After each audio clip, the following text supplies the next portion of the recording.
আসসালামু আলাইকুম। আমন্ত্রণ জানাচ্ছি Shahjalal foods USA law and immigration অনুষ্ঠানে। সাথে আছি আমি মাইনুল ইসলাম। আমাদের সঙ্গে আজকে অতিথি আছেন অ্যাটর্নি মাইকেল ই পিস্টন। তিনি একজন বিজ্ঞ আইনজীবী। প্রায় 40 বছরের বেশি সময় ধরে তিনি যুক্তরাষ্ট্রে আইনি পেশার সাথে জড়িত। আর এছাড়াও আমাদের সঙ্গে আরও রয়েছেন জনাব লোকমান ভূঁইয়া। তিনি মাইকেল ই পিস্টন ল অফিসের একজন সিইও। আমাদের সঙ্গে দুজনই রয়েছেন, তাদের সঙ্গে আমরা আজকে কথা বলবো।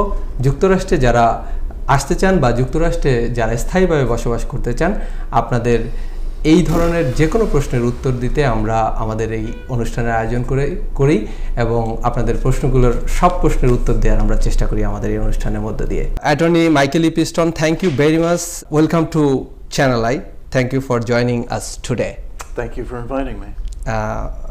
আমাদের সঙ্গে রয়েছেন লোকমান ভূঁইয়া। আমরা একটু আপনার কাছে জানতে চাই শুরুতেই যে আজকের যে আয়োজন আমাদের, অর্থাৎ দর্শকদের উদ্দেশ্যে আমাদের এই ল অ্যান্ড ইমিগ্রেশন নিয়ে অনুষ্ঠান, কেমন আছেন আপনি? আমি ভালো আছি, আপনি কেমন আছেন? আলহামদুলিল্লাহ। তো আমাদের অনুষ্ঠানের শুরুতেই আমরা অ্যাটর্নি মাইকেল ই পিস্টনের কাছে যেতে চাই। Mister piston, what is the biggest challenge for immigration as a result of the Trump administration new immigration policy? The fact that there's going to be many more detentions than there has been in the past, that ICE has just gotten a record-breaking budget. In the past, they were limited by how many people that they could detain. Now they've got so much money that they can detain just about anybody that they want to. So I think we're going to see a huge uptake in people being detained who would not have been detained in the past. What is the specific change for the Trump administration about law and immigration? The most specific Trump change is the fact that ICE has gotten a huge new budget. They've gotten a budget which is 10 times more than they had under the Biden administration. So now they've got the money to go out and buy detention facilities, which they didn't have before. Before, the detention, many people were being detained because the detention facilities were almost full up.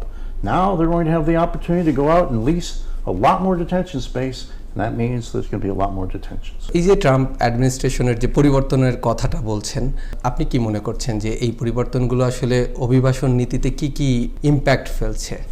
ব্যাপক impact ফেলতে যাচ্ছে বা ফেলেছে already. কারণ হচ্ছে Michael Piston attorney at law ইতিমধ্যে উনি বলেছেন যে ট্রাম্প অ্যাডমিনিস্ট্রেশনের সময়ে ওরা হচ্ছে বাজেট কমপক্ষে 10 গুণ বাড়িয়ে দিয়েছে এবং এরা হচ্ছে অনেক ডিটেনশন নতুন ফেসিলিটি এরা হচ্ছে কিনে নিয়েছে, যেখানে অধিকতর লোকদেরকে এরা হচ্ছে ডিটেইন করবে। এটা হচ্ছে তাদের মূল উদ্দেশ্য। My another question to Michael Piston, what do immigrants need to know about current ICE raid and detentions? Well, the thing you should need to know is if you're not maintaining a legal status, you are subject to detention, and that doesn't matter if you've applied for asylum. It doesn't matter if you've applied for adjustment of status. In the past, when people were seeking some sort of legal status, the government would let them remain in the United States unless they committed some kind of serious crime. They would allow them to remain at large. But now we're seeing for the first time people who have legitimate applications pending upon their behalf are still being detained. In fact, in San Diego, they were detaining people as soon as they came in to apply on their I-485 interviews. So, first of all, number one, unless you are actually in a legal status, that's to say you have an unexpired Form I-94 or you're an F1 who's a full-time student, you are subject to detention. Second of all, even if you are in a legal status, carry evidence of that legal status with you at all times. If you cannot produce at the time you are confronted by ICE officers evidence that you're maintaining status, you will be detained. And you will you'll be able to call your relatives and eventually get yourself out. But you probably will be detained for a while and you probably will not enjoy the experience. যদি আইস কাউকে ধরেই ফেলে, তো সেই ক্ষেত্রে তার তাৎক্ষণিকভাবে আসলে কি করা উচিত? তাৎক্ষণিকভাবে হচ্ছে ওনার পক্ষ থেকে কোনো কিছুই করলে কোনো উপকার আসবে না। সবচেয়ে গুরুত্ব হচ্ছে যে ওনাকে চুপ থাকা এবং যদি ওনাকে কোনো প্রশ্ন করে যদি কোনো জবাব থাকে সঠিক জবাব দিবে। যদি কোনো সঠিক জবাব না থাকে তাহলে সে বলবে যে আমার কাছে সঠিক উত্তর নেই, অথবা হচ্ছে যে বলতে পারে যে আমার আইনজীবী আছে, আমার আইনজীবীর সাথে যোগাযোগ করুন, বা আমি আমার আইনজীবীর সাথে যোগাযোগ করে ওনার সাহায্য নিয়ে আপনাদেরকে উত্তর দেব। সেক্ষেত্রে বলা হয়েছিল যে তার লিগ্যাল পেপারসগুলো তার সাথে রাখার যে ব্যাপারটি, সেই প্রসঙ্গে যদি একটু বলেন, কারণ অনেক ইমিগ্রান্ট যারা এখানে আসেন এবং তারা অ্যাসাইলাম কেস বা বিভিন্ন ক্যাটাগরিতে তারা আবেদন করে থাকেন এবং তারা কিন্তু সচরাচর তাদের যে পেপারস রয়েছে সেটি কিন্তু তাদের সঙ্গে রাখেন না, সেই ব্যাপারে যদি একটু বিস্তারিত বলেন আপনি।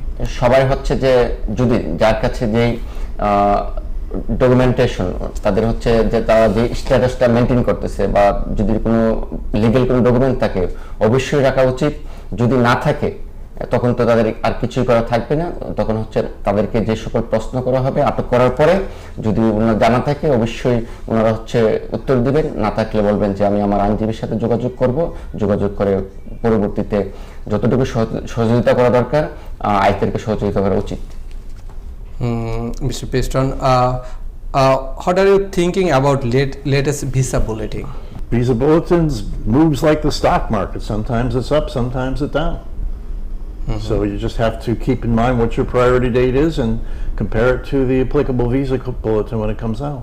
So tell us details to our viewers about visa bulletin. Because I'm sorry, I don't have that information off the top of my head. So how much has the current wait time for family-based and employee-based green cards for Bangladeshis changed? You know something? That's a question which is incredibly broad. Right now, for example, you say family-based. Right now, for fourth preference, the processing time is probably between 20 and 40 years. If you're talking about other types of categories, the waiting times are different. Each category has its own waiting periods. And employment-based categories are different from family-based categories. So it's all over the map.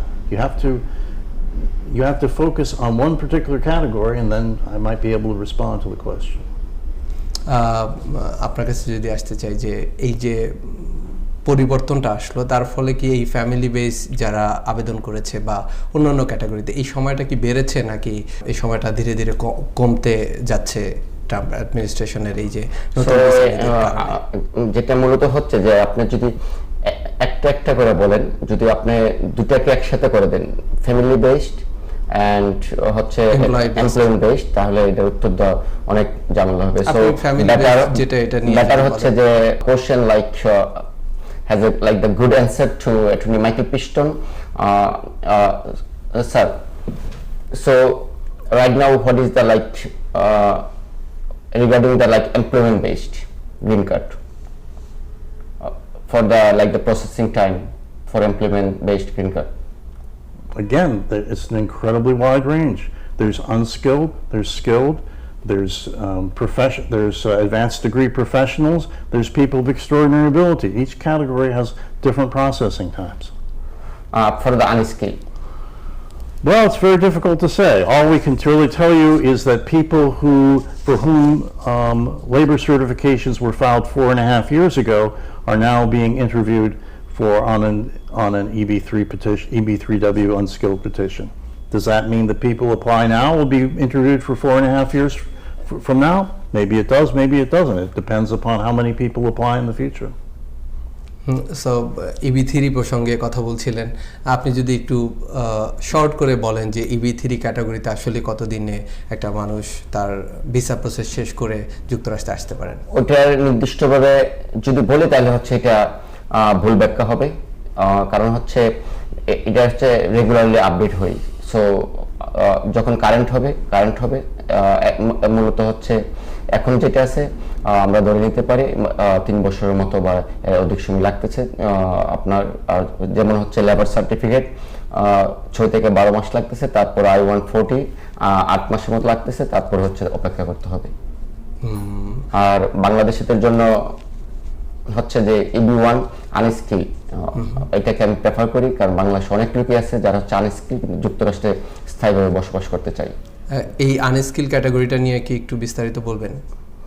Unskilled হচ্ছে তাদের কোনো English জানতে হবে না, maximum যারা হচ্ছে sponsor এবং হচ্ছে তাদের হচ্ছে কোনো কাজের অভিজ্ঞতা থাকতে হবে না। সো যে চাবে, তার যদি কোনো ইনএডমিসেবল কোনো রিজন না থাকে, তাহলে সে যুক্তরাষ্ট্রে আসতে পারবে এবং সে গ্রিন কার্ড পাবে। I want to ask you about asylum. What is the biggest challenge facing asylum seekers today? Well, it depends on what basis upon which they're seeking asylum. Those people who are seeking asylum based upon persecution by the UNLIC have the challenge of trying to establish that they still will be subject to this persecution despite the change of government. এখন যারা asylum করতে চাচ্ছে বা যারা অ্যাসাইলামে আছে তাদের জন্য challenge কি বলে মনে করছেন? অ্যাসাইলামের যে আবেদন করবে, তার যদি যে তথ্যপত্র দেওয়া হবে, তার যদি কোনো মিথ্যা বা কোনো ভুল তথ্য দিয়ে থাকে, তাহলে হচ্ছে তার জন্য অনেক বড় বিপদ আসবে। তাকে ডিটেন করতে পারে, তাকে অনেক কিছু করতে পারে। শুধু ওয়ার্ক পারমিট আর সোশ্যাল সিকিউরিটির জন্য যে বাংলাদেশের যারা হেল্প করে তাকে পাওয়ার জন্য বিভিন্ন ক্লায়েন্টদেরকে ওইটা থেকে বিরত থাকার জন্য আমরা মানে অনুরোধ করব আপনার চ্যানেলের মাধ্যমে। কারণ হচ্ছে পরবর্তীতে যদি ওরা প্রমাণ করতে সক্ষম না হয়, যদি ফ্রড প্রমাণিত হয়ে যায়, তাহলে তাকে আটক করতে পারে। You know, some change come for F1 visa recently. What do you think about the F1 visa right now? There's actually been no legal change in how F1 visas are administered. You still have to show that you have a school that you're going to attend. You still have to show that you have ties to your home country. You still have to show that you have the ability to pay your tuition. I'm trying to, if I could guess at what you're referring to the bond requirement. Is that what you're referring to?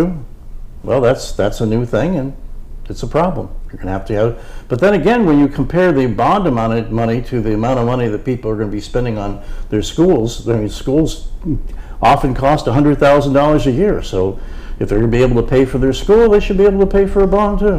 শিক্ষার্থীদের জন্য আমরা যে ভিসার কথা, অর্থাৎ শিক্ষার্থীদের যে F1 visa, সেইটার পরিবর্তন এসেছে। আপনি কি একটু সহজে বলবেন যে যারা শিক্ষার্থী তারা যদি আগামী দিনে যুক্তরাষ্ট্রে পড়াশোনা করতে আসতে চায়, এই যে পরিবর্তন আসলো সেটার কতটুকু প্রভাব তাদের উপর পড়তে পারে? পরিবর্তন ওইভাবে মনে হয়নি, কারণ হচ্ছে এগুলো মূলত অতীতেও ছিল, এখনো আছে, কিন্তু ওইগুলো শক্তিশালীভাবে প্রয়োগ করা হতো না। কারণ হচ্ছে কোনো স্টুডেন্ট আসলে অবশ্যই তাকে হচ্ছে ক্লাস অ্যাটেন্ড করতে হবে, তার হচ্ছে রেগুলারিটি মেনটেন করতে হবে, এবং হচ্ছে যে আনঅথরাইজডলি ওয়ার্ক করতে পারবে না, তাহলে হচ্ছে তার কোনো সমস্যা হবে না। যুক্তরাষ্ট্রে যারা এখন শিক্ষার্থী রয়েছেন তাদের চূড়ান্তভাবে যুক্তরাষ্ট্রে থাকতে গেলে আসলে কোন পথটা তাদের জন্য সহজ? অনেকগুলো পথ খোলা আছে, কিন্তু নির্দিষ্টভাবে কোনো পথ, কোনো একটি মানে পথের কথা বলাটা অনেক জটিল হয়ে দাঁড়াবে।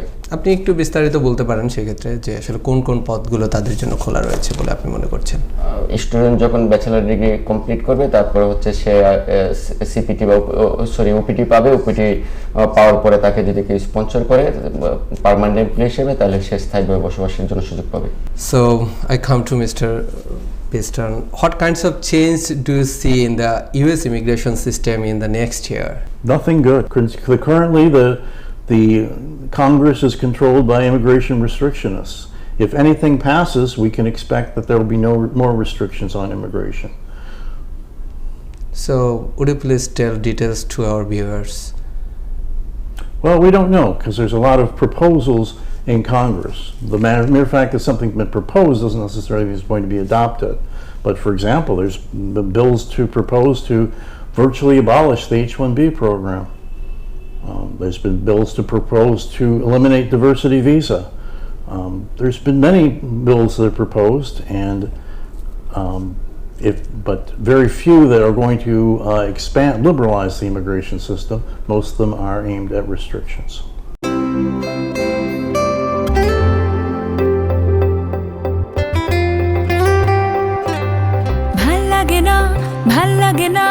ভাল লাগে না রোজ রোজ ঝামেলা, ভাল লাগে না।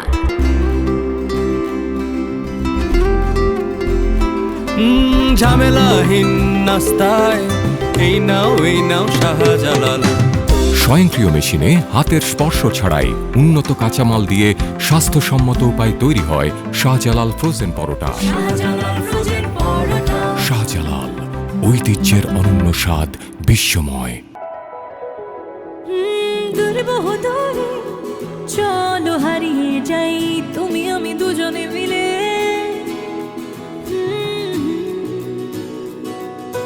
মিষ্টি মিষ্টি আদরে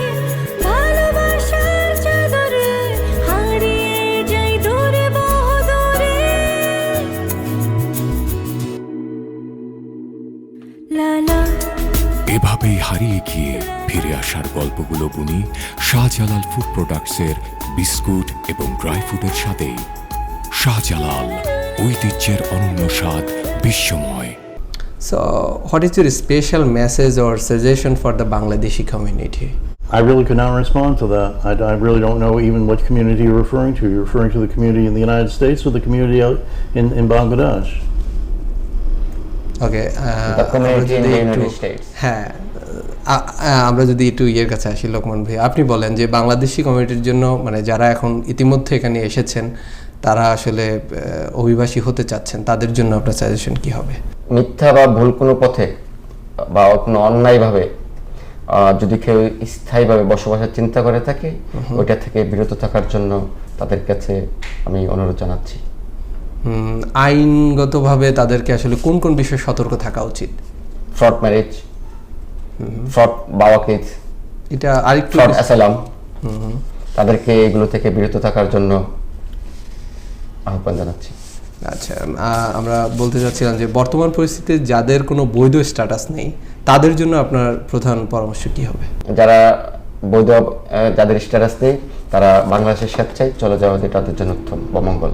আগামী 1 বছরে আমরা এই প্রশ্নটা করেছিলাম, যুক্তরাষ্ট্রের ইমিগ্রেশন ব্যবস্থায় আপনি কি কি ধরনের পরিবর্তন দেখতে পাচ্ছেন? যেমনটি অ্যাটর্নি মাইকেল পিস্টন বলেছে, এটা হচ্ছে আন্দাজ করে কোনো কিছু না বলা উচিত ভবিষ্যৎ নিয়ে, কিন্তু অনেক পরিবর্তন আসার, ব্যাপক পরিবর্তন আসার সম্ভাবনা আছে, কারণ কংগ্রেস থেকে ইতিমধ্যেই অনেকগুলো প্রস্তাব দেওয়া হয়েছে, যা অনেক কঠিন অবস্থায় পরিণত হতে পারে যুক্তরাষ্ট্রের অভিবাসীদের জন্য।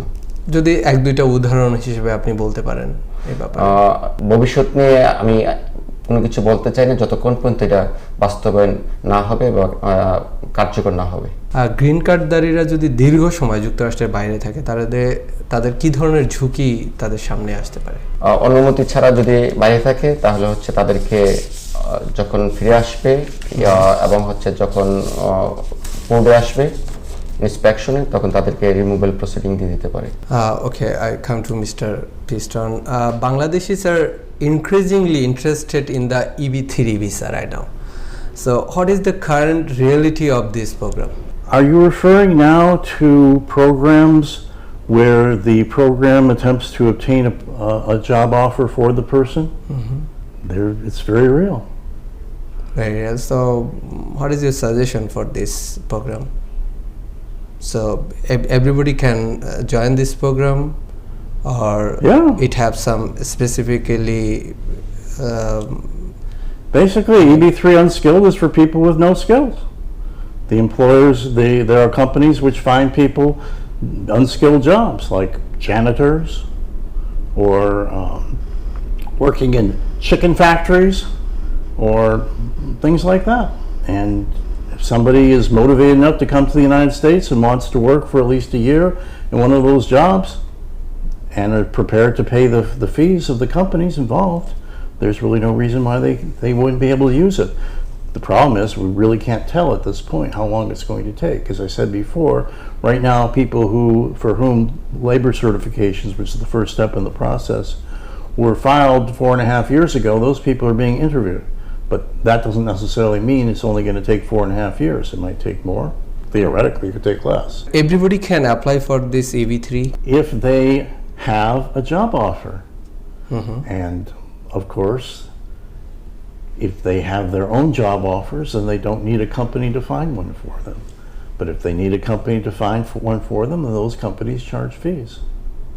আমরা EB3 প্রসঙ্গে কথা বলছিলাম, যদি একটু সরাসরি বলেন যে EB3-তে আসতে গেলে আসলে তার আনস্কিল ক্যাটাগরিতে কোনো যোগ্যতা বা ইংরেজি জানার প্রয়োজন নেই, কিন্তু তারপরও বিশেষভাবে তার আসলে কি প্রয়োজন? বিশেষভাবে হচ্ছে যেমনটি মাইকেল পিস্টন উনি বলেছেন যে কারো যদি জব থাকে, স্পন্সর থাকে নিজে, তাহলে তাকে স্পন্সর খুঁজতে হবে না। কিন্তু কারো যদি জব না থাকে, কারো যদি নিজের কোনো জব না থাকে, তাহলে হচ্ছে স্পন্সর জোগাড় করতে হবে, খুঁজে বের করতে হবে। এবং নর্মালি হচ্ছে তার যদি কোনো অবৈধ কাজ না করে থাকে যুক্তরাষ্ট্রে, বা কোনো মিথ্যা তথ্য না দিয়ে থাকে যুক্তরাষ্ট্র সরকারের কাছে, অথবা সে যদি কোনো বড় ধরনের অপরাধ না করে থাকে, তাহলে যুক্তরাষ্ট্রে EB3 ভিসা নিয়ে আসতে তার কোনো সমস্যা বা কোনো বাধা নেই। I have another question about EB3. How quickly can works with EB3 visas get green card? Okay, are you referring to unskilled or skilled? You can say the skill first and then unskilled. Well, skilled would probably be about 3 years. Unskilled, all I can really tell you is what I've said before, that currently the people for whom labor certifications were filed 4.5 years Yeah. ago are being interviewed. But whether that will mean it'll only take them 4.5 years is really hard to say. I'm asking you for unskilled category. Unskilled Yeah. category, I refer now to a situation where a person knows their employer and their employer is sponsoring them because they know them, or you're talking about somebody who goes to a company which solicits employers for them. Which one are you referring to? Because it makes a big difference. Yeah. So আপনি যদি এটা একটু পার্থক্যটা বলে দেন যে skill এবং unskilled ক্যাটাগরির জন্য এই যে ফ্রডের প্রসঙ্গটা আসে বারবার, এটা আসলে কি এবং এটা থেকে আমি মনে এড়িয়ে করি- চলার ব্যাপারটি কি? আমি মনে করি যে সর্বপ্রথম আমরা ওনার কাছ থেকে শুনি, যেহেতু উনি এই দেশের একজন লোক, তারপরে আমি আমাদের লোকদেরকে বলি। So, sir, the question, when Bangladeshi applying for EB3 through some recruiter, international recruiter or some media, people are being subjected of fraud by the recruiter. So how can they avoid the applicant or people who would like to come to the United States with EB3 program? So how can they avoid the fraud recruiter? There's nothing you can do except work with a company that has a long track record of successfully bringing people to the United States, and this is what you have to inquire into. How many people whom you have sponsored have actually gotten permanent residency? That's the most important question here, and you should do your best to try to whatever answers you're given, you should try your best to verify. There are companies which are very well established and who have a very strong track record, and there are companies that do not meet that criteria. We know you are a very experienced lawyer here. So what is your main advice for those who do not have legal status in the current situation? Avoid traveling. Only about traveling? Do as little as possible to have attention drawn to yourself. If you do not have a legal status, you are subject to detention and to be placed in removal proceedings. And there's no way of avoiding that. The best you can do is just do your best to avoid being a target. Certainly, one thing you absolutely should do is not get arrested. My last and final thing, if a new immigrant comes to the United States today and their goal is to legally obtain a green card, what are the most realistic path for them in 2026? It would depend on whether or not they currently have marketable skills. If they have marketable skills, they should go out and look for a job. If they don't have I'll be perfectly honest with you, the best thing for the person in that situation to do would be to apply for a change of status to student and study some kind of marketable field. There are many schools that will give people the permission to work while they are attending school.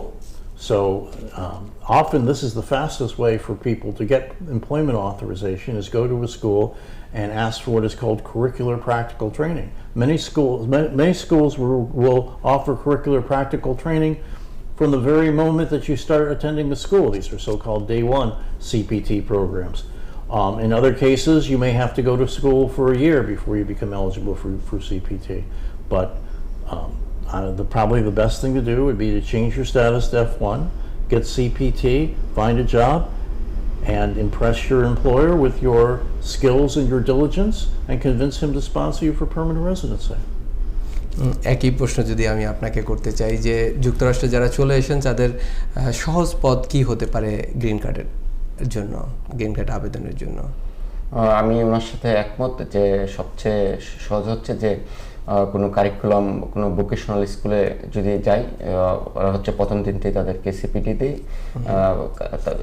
যখন ওরা কাজ পেয়ে যাবে, company যখন sponsor করবে, এর মাধ্যমে এরা হচ্ছে যুক্তরাষ্ট্রে অদূর ভবিষ্যতে স্থায়ীভাবে বসবাস করার জন্য আবেদন করতে পারবে। ধন্যবাদ জনাব Lokman, thank you mister Michael Piston. সুপ্রিয় দর্শক, আমাদের সঙ্গে এতক্ষণ ছিলেন অ্যাটর্নি মাইকেল ইপিস্টন এবং তার ল ফার্মের সিইও লোকমান ভূঁইয়া। আমরা কথা বলছিলাম তাদের সাথে। আপনাদের যে কোনো প্রশ্ন যুক্তরাষ্ট্রে অভিবাসন নিয়ে আমাদেরকে রাখতে পারেন, আমাদের ইনবক্স খোলা রয়েছে আপনাদের জন্য। আমরা সকল প্রশ্নের উত্তর দেওয়ার চেষ্টা করব। আজকের অনুষ্ঠান এ পর্যন্তই। পরবর্তী অনুষ্ঠান দেখার আমন্ত্রণ জানিয়ে বিদায় নিচ্ছি। সে পর্যন্ত সবাই ভালো থাকবেন, সুস্থ থাকবেন।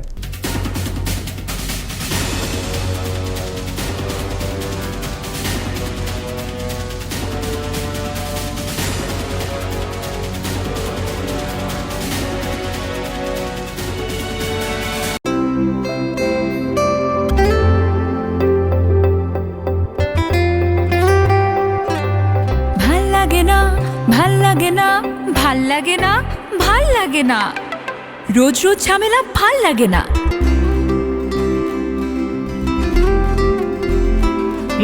ঝামেলাহীন নাস্তায় এই নাও শাহজালাল। স্বয়ংক্রিয় মেশিনে হাতের স্পর্শ ছাড়াই উন্নত কাঁচামাল দিয়ে স্বাস্থ্যসম্মত উপায় তৈরি হয় শাহজালাল ফ্রোজেন পরোটা।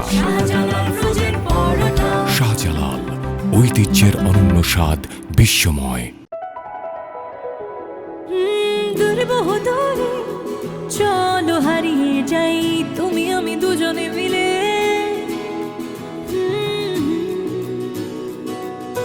মিষ্টি মিষ্টি আদরে ভালোবাসার চাদরে হারিয়ে যাই দূরে বহু দূরে। লা লা এভাবেই হারিয়ে গিয়ে ফিরে আসার গল্পগুলো বুনি শাহজালাল ফুড প্রোডাক্টসের বিস্কুট এবং ড্রাই ফ্রুটের সাথে। শাহজালাল, ঐতিহ্যের অনন্য স্বাদ, বিশ্বময়।